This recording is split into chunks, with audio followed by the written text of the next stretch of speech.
Hi everyone, আমি রিদ্ধি। আজ 10th March, বাজে ঘড়িতে 5টা। এই মুহূর্তে আমি উপস্থিত রয়েছি বাবুঘাট।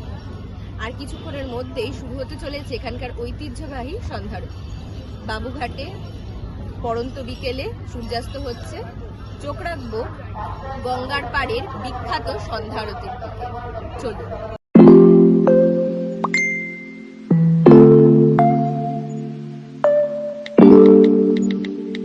তিলোত্তমার বুকে গঙ্গার পাড়ে অবস্থিত প্রাচীন ঘাট বাবুঘাট। পড়ন্ত বিকেলে সূর্যাস্তের সময় এই ঘাটের শোভা চাক্ষুষ করতে ভিড় পড়ে পর্যটকদের। আর এই ঘাটের শোভায় কয়েক গুণ বাড়িয়ে তুলতে আয়োজন করা হলো গঙ্গার পাড়ে গঙ্গা আরতির।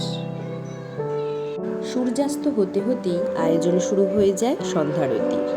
মা গঙ্গার পুজো শেষেই জ্বলে ওঠে কয়েকশো প্রদীপ, শুরু হয় পবিত্র মন্ত্রোচ্চারণ। হলুদ বস্ত্র পরিহিত পুরোহিতরা পঞ্চপ্রদীপ হাতে শুরু করেন মা গঙ্গার বিশেষ আরতি।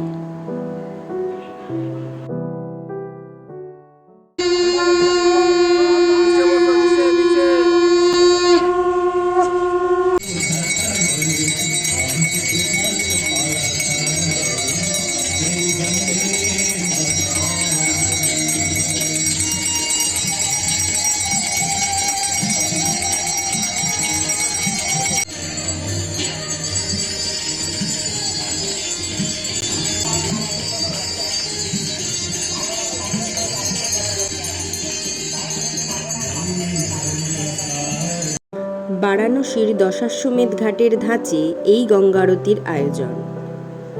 আরতি দেখতে গঙ্গাবক্ষে ভিড় পড়ে পর্যটকদের।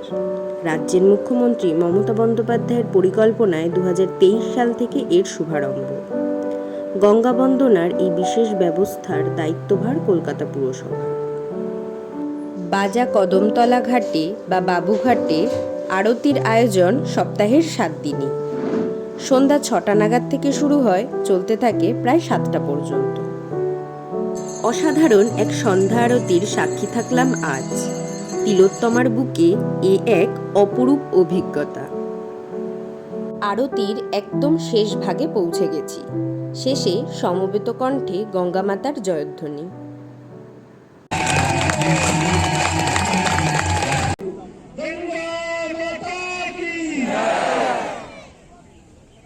আরতির শেষে এবার আহুতি গ্রহণের পালা।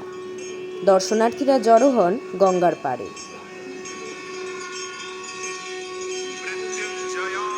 সন্ধ্যা আরতি উপভোগ করতে হলে চলে আসতে হবে বাবুঘাটে।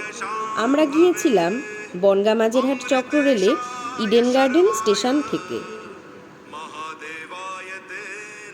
আজকের আমার ভ্লগটি এত পর্যন্ত। ব্লগটির বিষয় এবং উপস্থাপনা আপনাদের যদি পছন্দ হয়ে থাকে, লাইক করবেন, শেয়ার করবেন এবং চ্যানেলটি সাবস্ক্রাইব করবেন। ধন্যবাদ।